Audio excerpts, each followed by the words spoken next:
So now I have a new elevator speech, so I can try it out with you. My elevator speech is basically, hey, our system is terminal. It can't work. And now people nod, and now it's okay to say that. And are all of you on board with this? Does this sound outrageous? Our system is not working. It can't work. And so what I'm noticing is that it's really hard for people to deal with the systemic element of it not working. They want to jump in and do stuff and get going. And so a lot of the get going is about helping neighbors and helping educate people and make people aware of the problem. Lots of working on the elements of the system, and lots of bottom-up organizing and top-down organizing, but it's not going to work. I mean, that isn't adjusting the system. That's not dealing with the system. So what we're doing here is we are talking about addressing the system. We're saying, look, there's this all kinds of top-down answers. So we can vote, we can get legislation, we can reach the decision makers, we can, you name it, all this demonstrating in the streets for change. That's partly down the bottom up too. Demonstrate. We have bottom up efforts. Lots of forming co-ops and helping or need health care, etc. And it seems like these are just dominating the whole effort of what's going on, and yet all of this is inside the system. It's inside the box. It's improving the box, and it's good. I don't want to say anything bad about it. It's really, really good. But the problem is that we need to transform the system. And how does that happen? And we are talking about this whole idea of facilitation and facilitating the system to transform itself. So most people don't see this. They can't see that that facilitation is a possibility. They're kind of looking for answers within this frame, and there really isn't one. So what we're talking about something that is kind of invisible to most people, and that's why we're having these sessions. And then one thing is that, and I call it a dynamical system, and we've talked about this, but I believe there's like 3 dynamical systems. And one of them is where there's a leader. And of course, and the king would be an example. And when you get that kind of autocratic structure going, as Donald Trump just taught us, it's all about loyalty. You don't want people thinking independently. You want them loyal to what you are saying and doing. And there's no sense of truth. There's no sense of truth. But we made this shift, I thought, 230 years ago. But of course, we're finding out that there are a lot of people that are still in this triangle camp. But here we are, we've shifted to the box system, where it's really the rules of the game. The Constitution or the laws. And this is really about competition. And so what we end up with is, this is the system that we have, the dynamical system, and it is terminal. It cannot work because we are not independent players in this game. There is a now that we're interdependent, we need to collaborate. We need to face these problems together. We need collective actions. And so the idea that we can keep going where special interests will always win over the public interest, that's not going to make it. So to me, what we're stuck with is this system where this is going to break down, and where the system is going to break down, and we can go back to the loyalty system, and this is what Trump tried to do. And and this is what we've been talking about. There is a way to shift the system, the entire system, the global system, the national system, all of it to the circle, which is about really where there's and I'll say it, ongoing whole system choice creating conversation. It's got to be the whole, it's got to be ongoing, it's got to be include everybody, and it's got to be choice creating. And choice creating is the magic sauce. And you and I have been talking about how to facilitate that quality of thinking. And basically when that happens, we're taking this box and we've got this wisdom council process where there is a random group and they are talking in the spirit of choice creating. They come out, they think this is real life. But then when they come out and start being authentic and we say, how are things going? What's really on you? What do we really want to accomplish? We find out that this is real life. And this is just the game.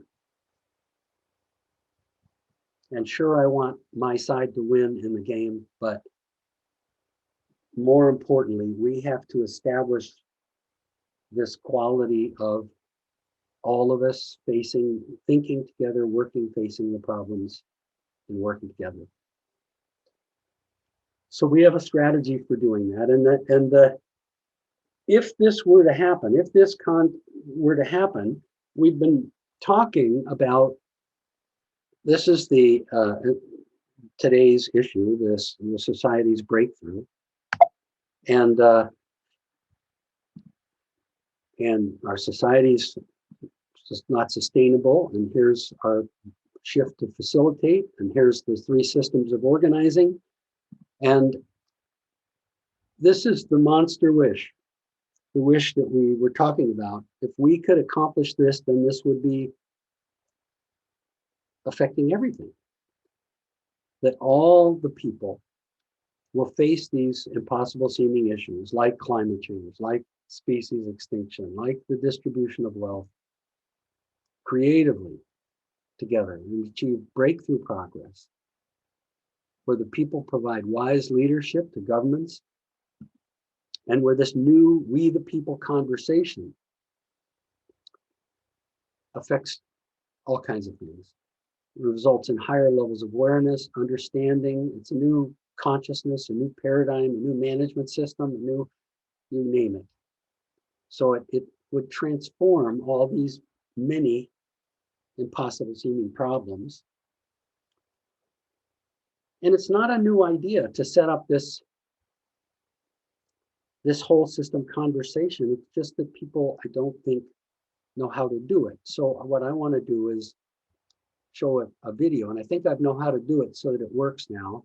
This is about an attempt that the big money people did to try a few years ago to try and have a whole system ongoing national conversation. Of course, they're just talking about national. And it's a whole gaggle of big time nonprofits, funders, and they want to do it, and they quit within a year because they thought it was too big. So here it is.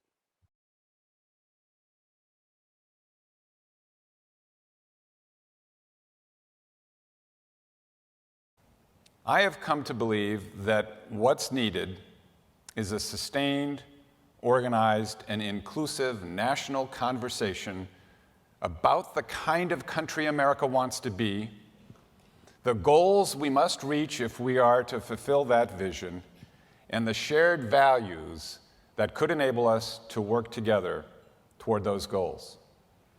The outcomes of such a conversation would have to be communicated in a way that amplifies citizen voices and reframes the public debate about our future, and that helps to hold elected officials accountable to the broadly shared goals of the American people.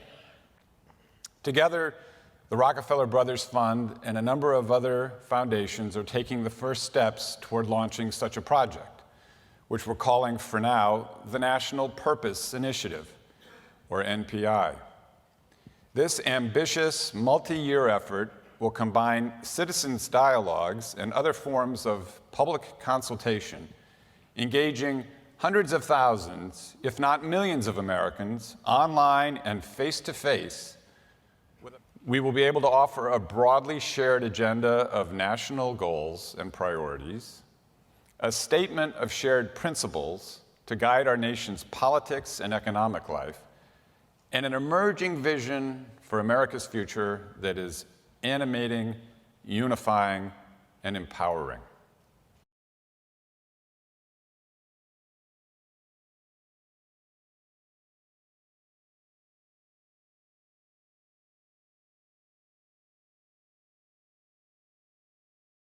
I prepared that video to send to them so that they wouldn't give up and that they might consider that the two-part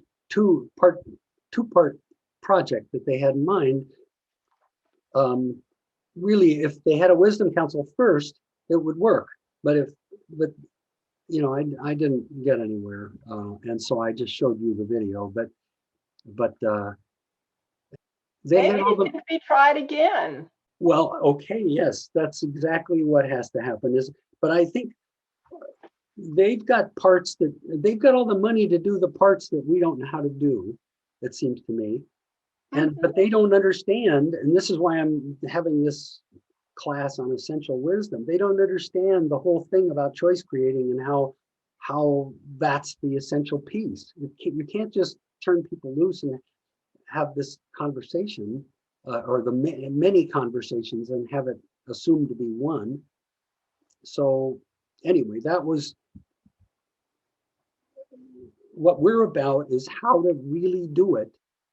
Only I mean, it'd be great. We need money. We don't need it from them necessarily, but we need money to be able to pull this off. And yeah, maybe we do this parts 2 and part 3 the way they set it up. Okay, so now, what are the action steps that we're talking about here? And I mean, what is it one piece of what we're doing here is we've talked about the monster wish.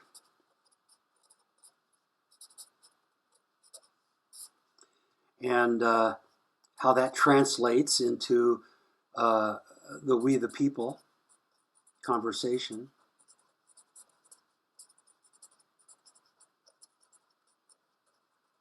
And how that translates into the ongoing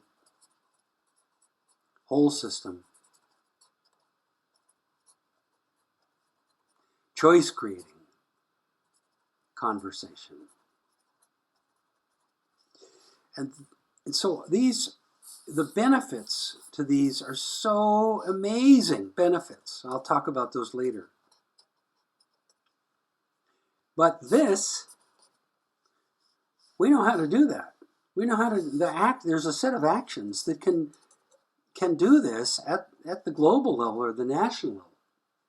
And I'll just give you the national level, for instance, here. So one piece is to, okay, we choose an issue. Choose some monster issue. And it could be the partisan gridlock or partisan battling. Okay, you know, just some issue, or climate change at the global level.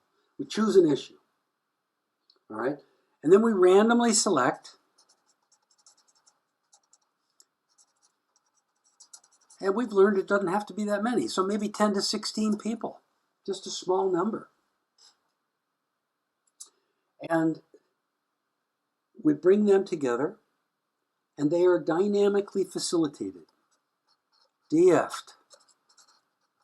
And that's the magic sauce right there, because that helps these people get into the spirit of choice creating. And they reach unity.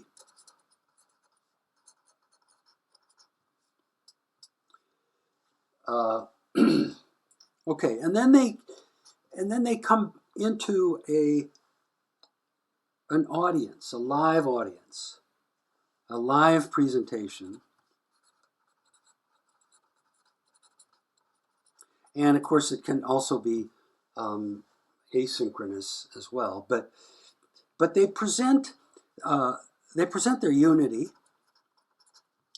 and they present their the story of how they got to that unity.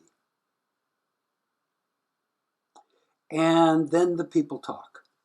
So they turn their chairs, and hopefully we have celebrities there. Maybe, Taylor Swift is talking to Matt Damon with the CEOs of certain companies and some random citizens, that kind of thing.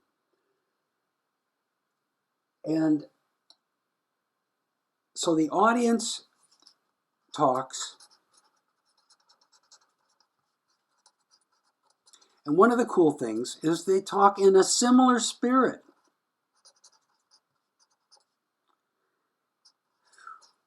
Similar to TCing. In other words, because of the way the Wisdom Council talks about what they've come to and their story of how they got there, that is conveyed to the audience. And so when they turn their chairs and talk, they're not doing agree, disagree so much. They're doing choice creating. And they resonate with the unity. In other words, the audience basically says, yeah, why aren't we doing that? That's what we need to do. And then they also resonate with the story. And what this means is that, so when you randomly select a citizen group and bring them together, that group is a symbol of everybody. That's a symbol of everybody. And then they go on a heroic journey facing some impossible to solve problem, like partisan gridlock, and they reach some kind of conclusion about, they tell a story of how they reached unity, and it's a hero's journey. In other words, they are excited and happy about how they came together through diversity. And then we have another Wisdom Council. So remember, we're doing this process of things. And so in a month or so, we have a new Wisdom Council process, a new Wisdom Council, new group, new ceremony. Everything repeats. And it's ongoing, which means there's a we the people conversation. So it's an ongoing conversation of all the people. And really, the Wisdom Council is really just how it's an ongoing conversation of all the people, and the Wisdom Council articulates what the people are saying. And then also arising from this, in the middle, there's lots of dynamic facilitation trainings, so people can learn what's going on, and they do wisdom councils at different areas, different levels in their community, and so forth. And then the last step is to structure the Wisdom Council. And what I mean by this at the national level is that it should eventually become an amendment to the U.S. Constitution. In other words, the amendment is a symbolic we the people saying, this is us, we need to establish a way that we, the people, can continue to exist. So that's kind of the set of activities that set up this ongoing whole system choice creating conversation. Oh yes, okay, I also want to say that notice that each one of these actions, of all of these, is, first of all, we can do them. We can randomly select people, we can bring them together, we can have a big audience of celebrities and so forth, and a live presentation. We can do the whole thing.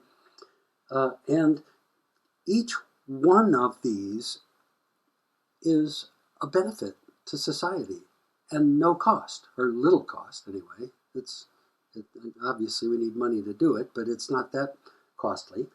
And the other thing, and it doesn't need to happen by government. And we can also implement this same process at the global level or at the local level as well. So, to me, the whole system, ongoing whole system conversation would spark benefits that are so over the top. If there is this whole system, we the people conversation, we're aiming much higher. We have a much bigger aim than what they had in mind. They just wanted to have this conversation about the national purpose. We're talking about having the kind of conversation that can actually solve, to address and solve, achieve breakthroughs. Let's just say achieve breakthroughs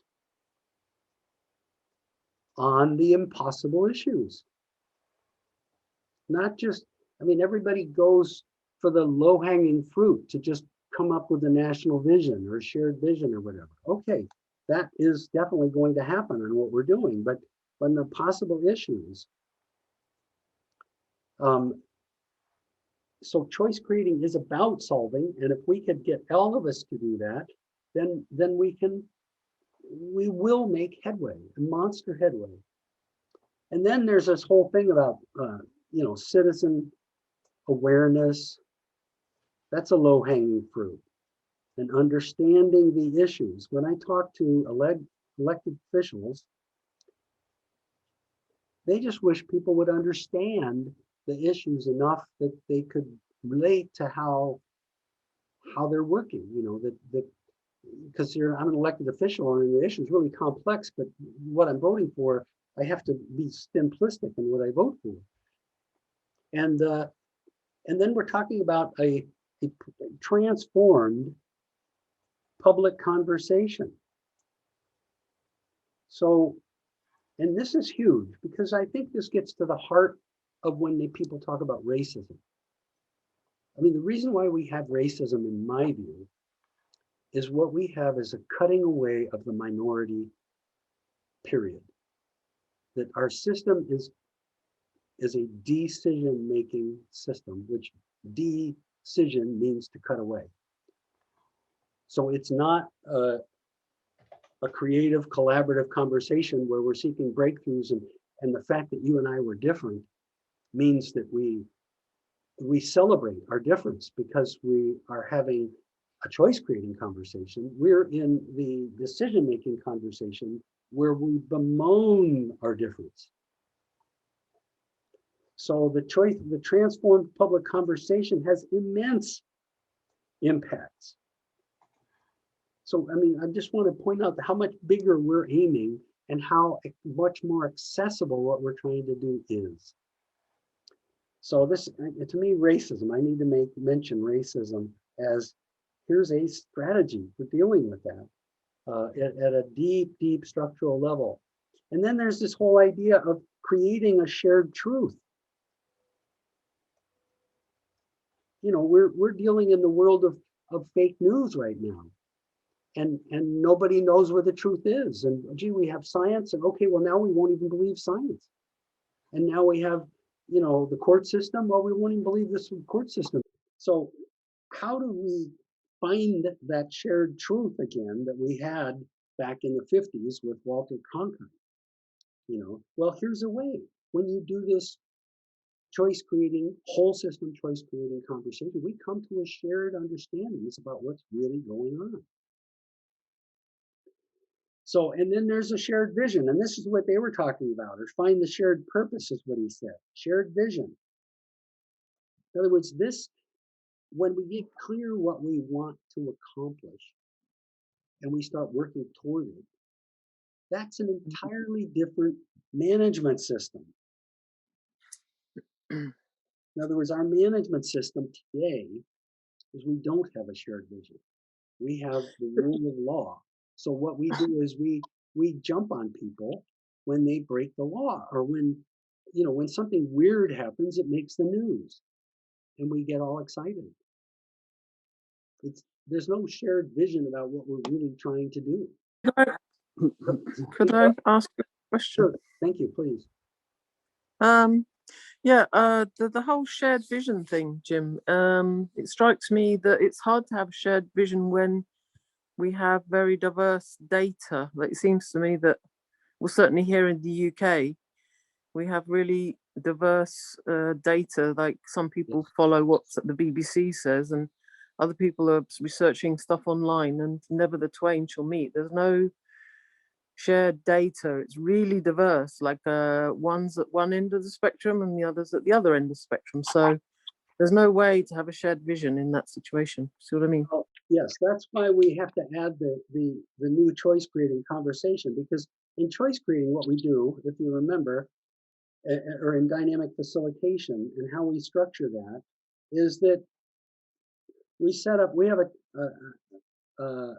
the information comes in. We have this random group is the way we're started out, and information comes in, and we have truth one, and then we have somebody else speaks, and they have truth two, and somebody else speaks, and they have truth three, and this because they watch different media and so forth.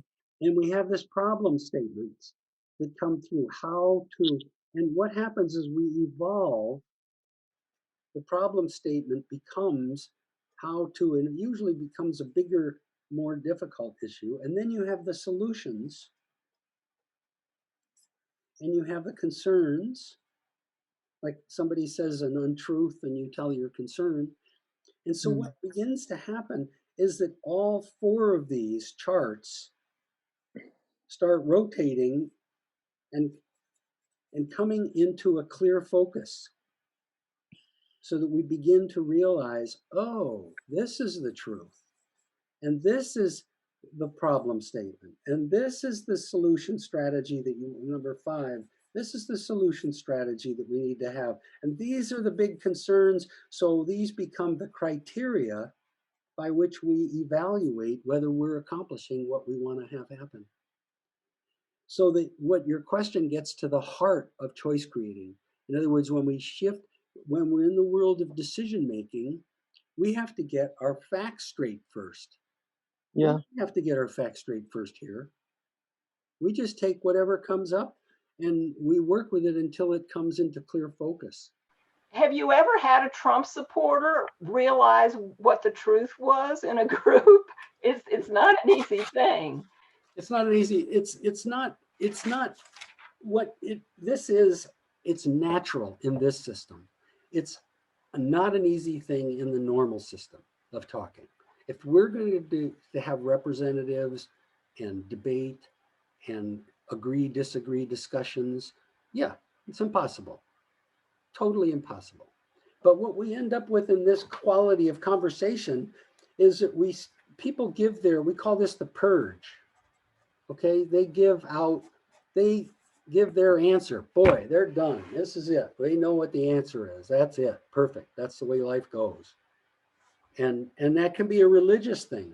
It can be a fundamentalist religion perspective.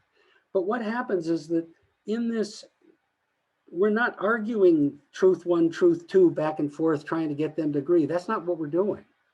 What we're doing is we're all looking at truth one, truth two, truth three, and we're really working on this problem. We're trying to find what is the real problem and how do we solve it. That's what we're really doing.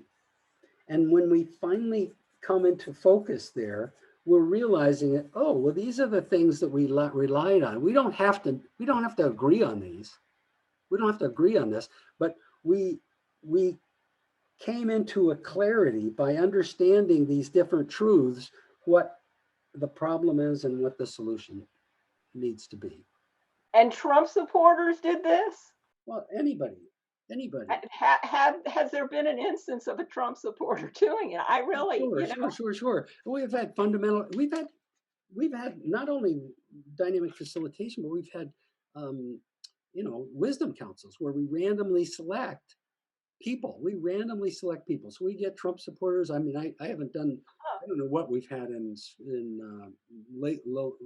lately, but the last, I think I told you, the last guy, one we did in Asheville. I don't know if you were here for that, Julie, but I showed a video of Asheville where the first thing somebody said was that the main problem was gays. Gays have influenced so much that that's where all these problems are coming from. And so that was his first statement, and that was, like, okay, we wrote that down, that was the data that we were dealing with. And then we went on to talk about what is the problem we're dealing with. And then he included, shifted to, okay, this is the problem, and we're all lined up around it. And the problem turned out to be, in that case, our social contract is broken. That's what came out. And the social contract is broken, and and then they came up with a solution that of kind of a parallel government, really, was what they were ended up talking about.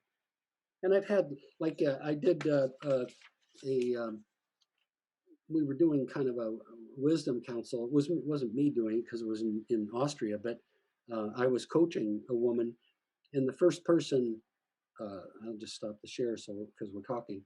The first person that spoke, it was an interfaith conference, and the first person that spoke looked up at the crucifix on the wall and said, "I refuse to be in a room where there's a representation of somebody getting tortured."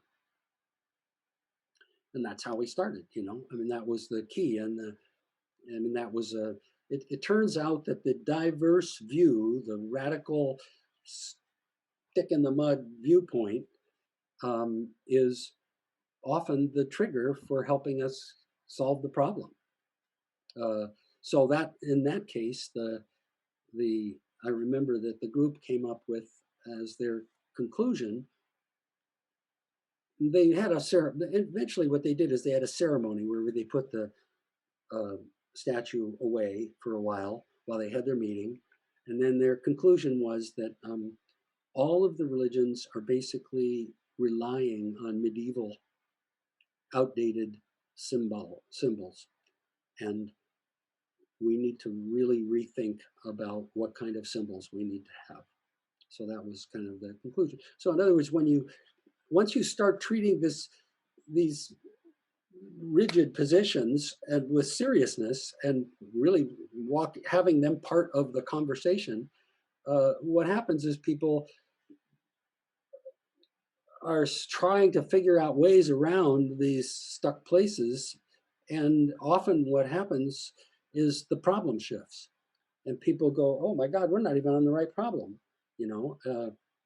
So, and that's what we rely on. So it is almost, I basically think always the case that people find some unity at the end. That's the only possible answer, is to reach unity. Yeah, thank you for those examples. Those are helpful. Okay, yeah. Thank you, Julie, for your question too. So okay, so then there's a shared vision that gets established, where we get it that, and the way we would phrase it is, how do we, or how to, whatever it might be, recover from our broken social contract? How do we reestablish a working social contract? Might be the case in that other case, or there's what if you were manager of a company, it doesn't, I mean, it doesn't work to not have a vision. It doesn't, I mean, you need to, we as a people need to have a vision, or a vision creating capability. And, like when in our political structure, the way things work, of course, is if the president were to try and say, here's our vision for where we want to go, the next night on Fox News, it would be all, what a joke that is. It's all about a fight. We're all dealing with this normal, everyday fight process. So we can't pull it together. And so Trump was trying to undo everything Obama was doing. And now Biden is trying to undo what Trump did. And it's like, how do you build that shared vision? Well, here's a way. Here's a way to do it. And it requires choice creating, not normal thinking, decision making, blah, blah, blah. Yeah. So, and then I wanted to just say, so then another one is people coming together as a we.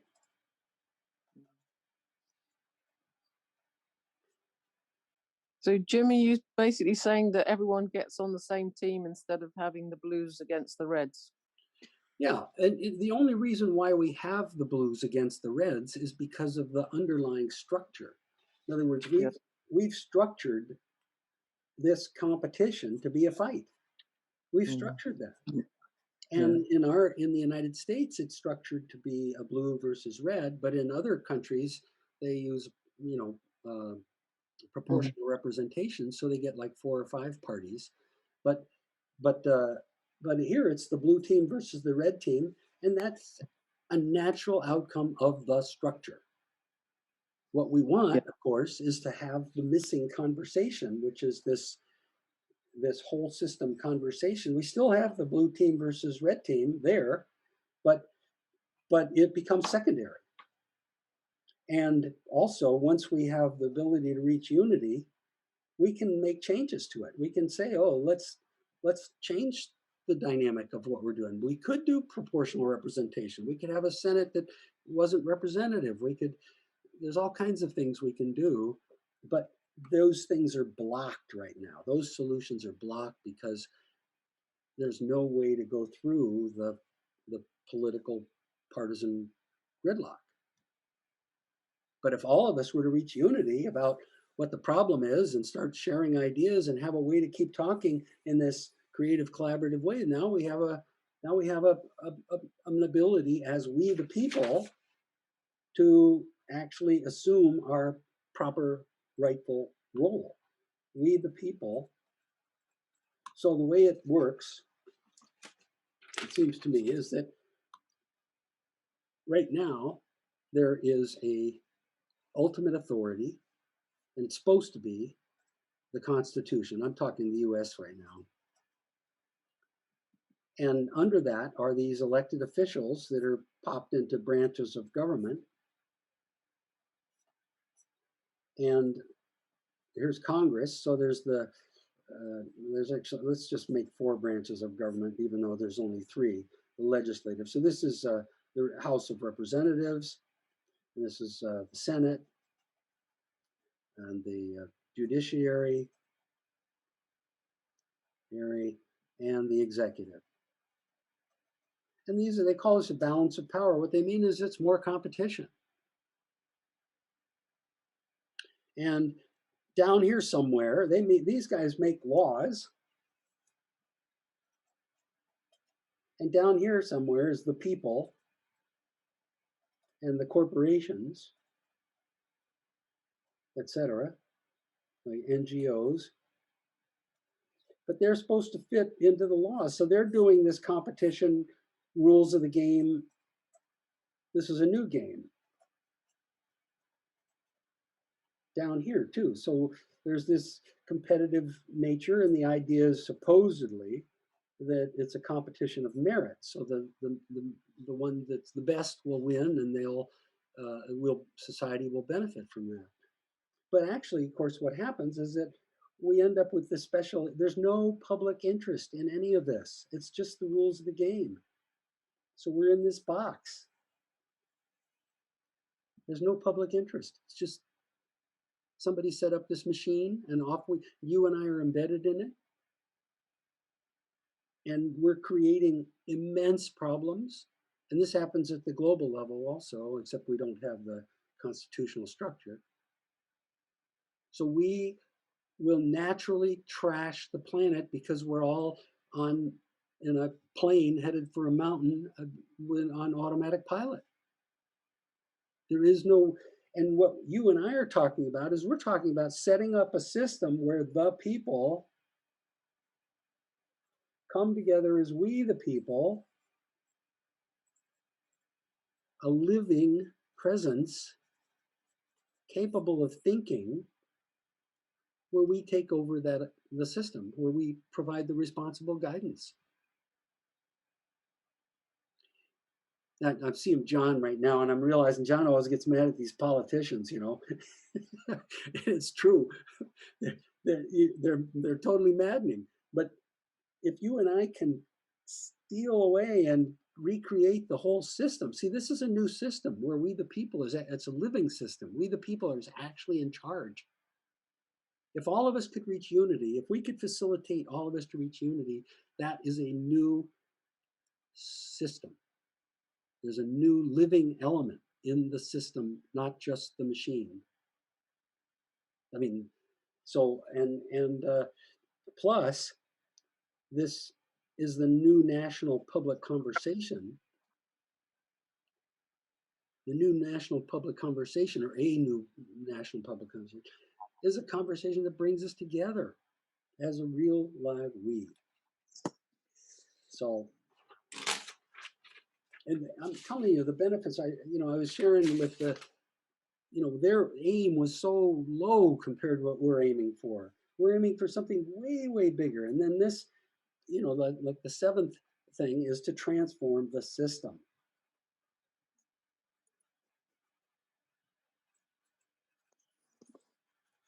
And that means this transformation from the box to the circle. Now the box is still there, maybe, but the circle is the new system, really. And when we're talking transform the system, we're talking all elements of the system. We're talking, when we talk about the system, there are a lot of subsystems. Let's just, first of all, we're talking about governance. And we're talking about economics. This is a totally new economic system. Because, okay, we still have all the elements of capitalism, but we also had a shared vision. We all have a shared understanding. We want to actually save our lives, create a life that is worth living. And our corporations, we're coordinating how we come together in this shared effort. And so we have all these subsystems like defense, healthcare, you name it, food production. Right now, Jim, it seems like the people with the most money just get to kind of lean on government the heaviest to get their way.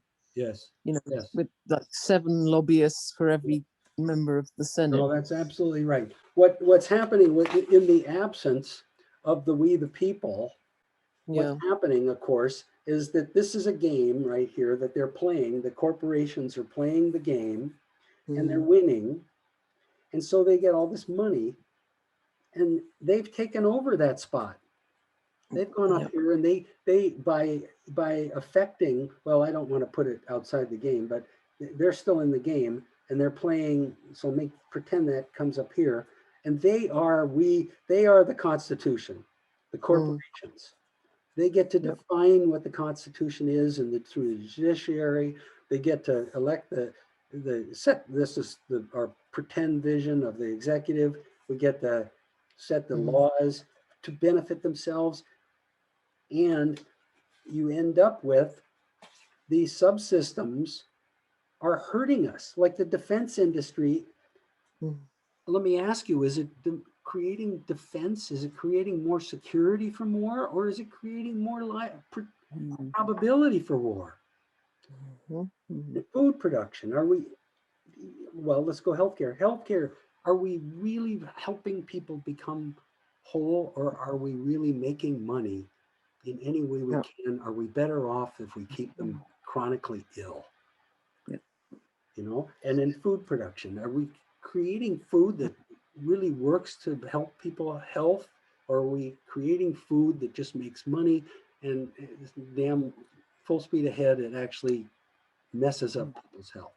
I mean, all of our subsystems have the disease of promoting the special interest over the public interest. Yeah. And this is how we can deal with all these at once. All these at once. So the national conversation that we're shooting for, and the global conversation, has to happen too. And it has to happen in Germany, and it has to happen in Austria, and it has to happen all over Zambia. Anyway, so this is all about the transforming the system and the subsystems as well. All of the subsystems. There has to be this conversation that you can't run a society 230 some years where there's nobody really in charge. There's no intelligence in charge. There's no we the people. There's just this automatic pilot thing. And okay, individuals are smart. Individuals try and do their best. We're all trying to do our best within this system, but we're stuck. There's no viable solution until you and I facilitate the whole system, ongoing whole system choice creating conversation, the we the people conversation. Of course, it seems really difficult to facilitate a national we the people conversation. But Martin Rausch developed this short video to illustrate how we could do it using a TV show. Hi, I'm Martin, and I'm really excited to introduce to you Jim Ruff. Jim Ruff created a process he calls the Wisdom Council. The Wisdom Council has helped an Austrian region become a model for the next generation democracy. And Jim and I would like to bring the Wisdom Council to American television. Citizen Wisdom Council Live is a series of events. Each event centers on an issue like climate change or the deficit or healthcare. Before the show, 12 citizens are randomly selected like a lottery. They listen to experts and other viewpoints, but then they work through the issue in private and determine a unanimous perspective. So the TV show opens with a presentation about the issue. Then the council enters and provides their unanimous perspective and how they reached this perspective. The live audience then shares their reactions, while the viewing audience joins in online. Jim, what are the results? One simple result is that the viewing audience will see that all of us can come together on these problems and be part of the solutions. Over time, we'll see these solutions getting implemented, and this is empowering. Now the public conversation is no longer just a contest between partisan factions. Politicians from both sides want to work with this voice.